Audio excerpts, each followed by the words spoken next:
The Gifted and Talented program was popular in schools maybe 10, 20, 30 years ago.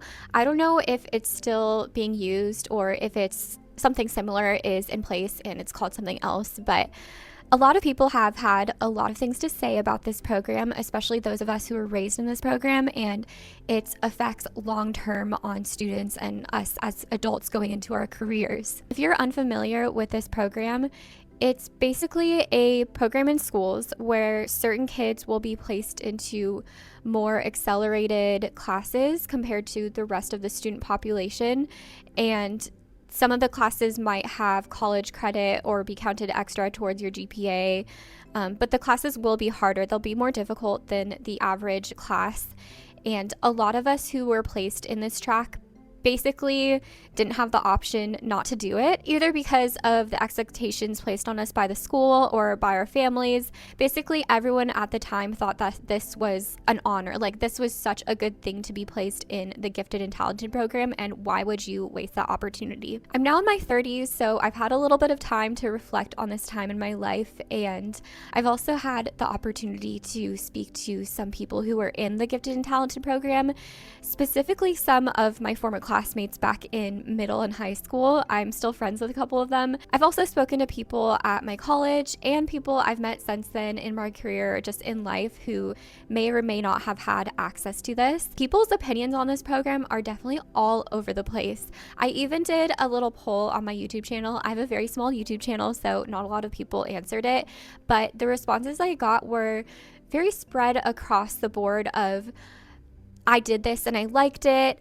I did this and it harmed me. I did this and it both harmed and helped me. People just have a lot of conflicting feelings about this program, and I'd like to dive deeper into that today. Specifically, I want to talk about how this program has affected our mindset as adults in regards to how we feel about our careers, about finances, and about how we approach life in general, because I think it did have a pretty big effect on those three things. So for me personally, I think the Gifted and Talented program both helped and hurt me.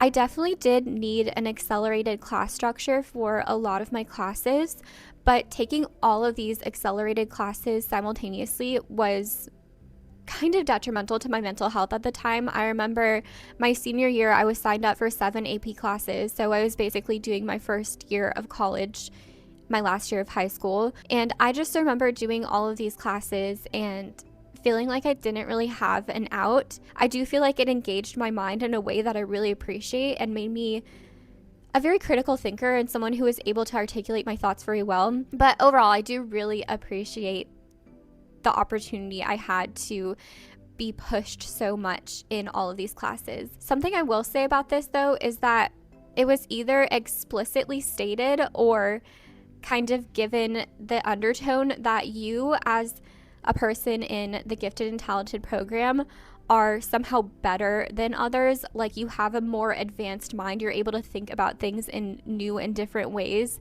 compared to the rest of the student population. And I really don't like that. I don't appreciate that, both for the people who were not in the Gifted and Talented program, like hearing that and feeling a certain way about themselves, but also people getting a kind of like mindset about themselves and running with it in a bad way. I don't think that's an appropriate thing to tell children. I don't think it's an appropriate thing to raise children in, like they're better than others in some way. And I just wish it could be presented differently.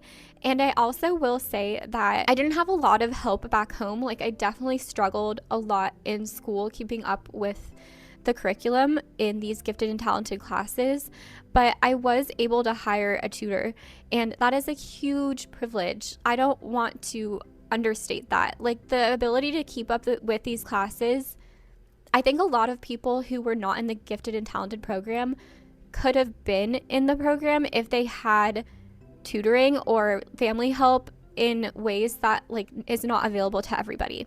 Another thing that we dealt with in the Gifted and Talented program was this messaging of, this is how the world is right now. This is what you're going to be entering into as an adult or as you go into college, and it is your responsibility to change it. Like, there was this very strong sense of activism that was placed into us in the gifted and talented program. Like, they were really raising us to be change makers, but at the same time, they were raising us to strictly comply to the standards of the day, whether that be excellent academic standards. Like, if you were getting a B minus, the teacher would pull you aside and have a special chat with you. There was no room for failure in this program, and if you were kind of slightly less than in any of these classes, there would be a serious conversation had. Like, we were really expected to go and work for McKinsey, go into Harvard, and get a job at NASA. Like, the expectations that were placed on us were very high. We were kind of framed in our heads to change the system, to both excel 100% to the highest degree in the system and to change the system. And that has had lasting effects on me to this day. My career has been very confusing because of the classes that I was raised in and like how I grew up. I feel like I have always wanted to do something that would change the world in some way. I aim to become a cancer researcher. So I went and started a PhD program where I was doing cancer research, and I hated it. I hated it so much. Not necessarily like the actual research. I think that's still so cool, and I'm still so interested by life science in general.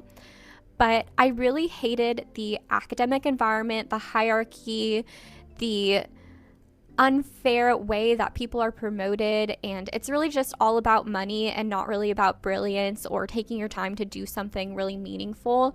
I just had a lot of problems with academia and working in academia and trying to pursue my PhD, and I did eventually decide to leave, which I made a video about. I will link it here, but I just struggled a lot. I struggled a lot after that to try to comprehend a career that I could pursue that both would change the world and it would allow me a high level of monetary success, which is like what I was trained to desire. On the flip side of this, my husband was raised in a school that didn't offer anything like this, and he says that he wished that he would have had something like this because he was constantly bored in school. He would barely listen to the teachers and get straight A's without even trying, and he feels like that set him up for failure further in life because once he got to college, it was the first time he actually had to study, and he was just like, oh my goodness, I don't know how to study because I haven't practiced up till this point because I never needed to. And I agree, that's something that I do appreciate about the gifted and talented program, was that I needed to study from a very young age. I needed to learn those skills and practice them over and over and over again. And it also did humble me a lot with the fact that I don't know everything. I do agree with this concept of this should be available for people who want it and people who would thrive with it, because I do think it develops people's minds to be able to do something at a pace that is challenging. Like, I do think kids need to be challenged in healthy ways, but I feel like there needs to be a balance or maybe a alternative way to message this that isn't just like, this is the only way, like this is the way to be successful. Because another part of that is that a lot of the kids at my high school who were not in the gifted and talented program did go on to do great things. Like, a lot of them went to UC schools, which I live in California. UC schools are very excellent schools. Like, I remember one of my friends, she went to UC Santa Barbara and became a doctor after, and she was never in any of the honors or AP classes.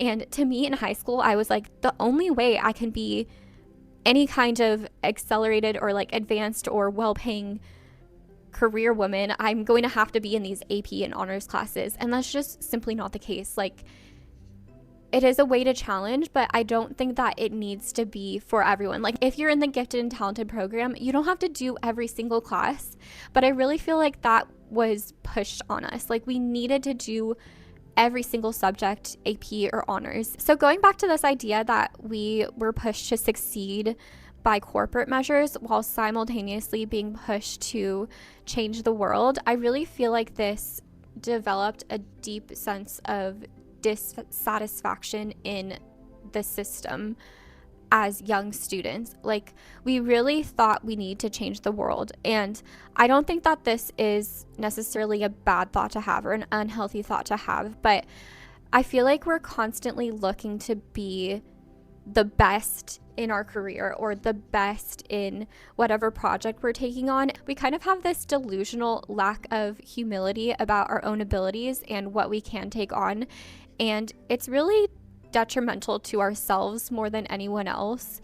I think this builds people who are not satisfied working their way up, like starting in a low paying position where you're just kind of like getting people coffee and making copies or printing things out for people, currying things around. Like, I really feel like if you're raised in this program, it's tough to go from being told you're so smart and brilliant and being challenged all the time to going to the bottom of the career ladder and trying to build yourself up, because it's just not challenging anymore. And it can take a long time to get to a place where you are both challenged, but you're learning this new career. And I feel like especially when you enter into a new career, it is challenging, and if you're not able to grasp it immediately like you were back in school, you just feel pretty lost and you feel like, oh well, this is not even the right career path for me, let me try something else. It can create this sense of dissatisfaction in your career, and also that goes along with the pay that you're receiving. Like, if you're not being paid exorbitantly, like if you're not making a huge salary from the get-go, you kind of feel like you're a failure and like you're just not doing something right. Like, you really expect yourself to excel in everything immediately after being raised in this program, and not being able to get that immediately does do something to a lot of people's brains. Another part of this is that being raised in these programs kind of makes you never able to be content with averageness. Like, you constantly push yourself to be above average, when in reality most people are average. And I think it would be beneficial to teach to children that most children and most students, most people as adults are average, and it's okay to be average. And what does it look like to be average, and be happy with that? I feel like we were never taught to be happy with what we already had. And I think that's a huge problem. Like, it's really to the detriment to our society to have a generation of workers thinking that they're just not doing well enough, they're not good enough. Even though they're making enough money to get by, they think they need more and more stuff. Like, they need a better apartment and a better car, a better wardrobe, all of these things. Like, we were just raised to think if we did enough hard work to get into the best college we possibly could, we would easily be able to get a good paying job immediately upon graduating college, and then we would have enough money to live like we were in Gossip Girl or the OC. Like, we were just kind of deluded into thinking that this was the reality for most people, and it's really unfortunate. But I wish we had more examples of people excelling at an average pace and having that be okay, because having an average salary is okay. Unfortunately, in today's economy, it feels like a struggle to be living off of the average salary. But I also want to challenge that idea, because the average salary should be able to cover all your expenses. And I'm not talking about cases where people have, extreme medical needs or a bunch of kids that they're trying to raise alone. I think as a single person, you should be able to make it work off of an average salary, but a lot of us are kind of brainwashed into thinking that we need to be able to live alone at a young age, like have our own house, have our own apartment, have it be a really nice house or apartment in a really nice part of town, and we should be able to dress in fancy ways, in ways that are ostentatious and make other people know that we must be doing well, like we are wealthy because of our wardrobe. Also, that goes along with like driving a nice car and just having nice things. Like, there are things that we were raised to think are nice back in the early mid 2000s that we dreamed of having when we were adults, and now that we're adults, we still can't afford those things, and it is a huge disappointment. And I think a lot of us will spend beyond our means in order to get those, because we've waited for years and years and years, and we think that having these expensive things is really the true marker of success. I really think that there is so much beauty in accepting averageness and disentangling your worth from your career and your worth from your income, because you are not your income, you're not your career. Even if you started your own business based on a passion, that's not all of you. There are other parts of you that are important. Like, what is truly in your soul? Like, how have you grown in your own spirituality, in your own relationship with yourself, your relationship with your family, with your friends, with your community? There are things that are so much more important than your paycheck or your job title. And I think that is like the biggest thing. That's the biggest issue I have with the Gifted and Talented program, is the way that we were raised to prioritize this above anything else. I really think it's to the detriment of our kids if we're raising them to prioritize school above all else. And I do understand it to a certain degree, but I think the development of the soul, of your confidence of who you are, is more important than your grades or how much money you might make or what college you'll get into someday. And I just wish as a society we could like reframe our thoughts around this. I also think it is kind of radical to learn to be average and be okay with being average. And it does take a certain sense of reframing our relationship with money and consumerism. I think as a society, we are consuming more and more and more at rates never seen before. It's just an upward trajectory of how much we consume and how much we think is average to consume and what normal people have in their day-to-day lives, like what kind of things they're buying all the time. I think we need to step away from that and really reflect on the things that are actually important to be buying. Like, do we need to be buying all kinds of new clothes or new gadgets or new cars all the time?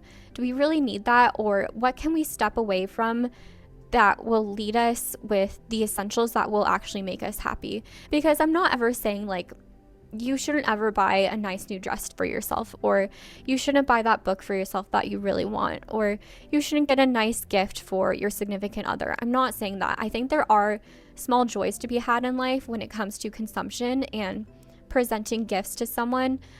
But at the same time, this has just like become part of our daily lives in a way that makes it lose its meaning.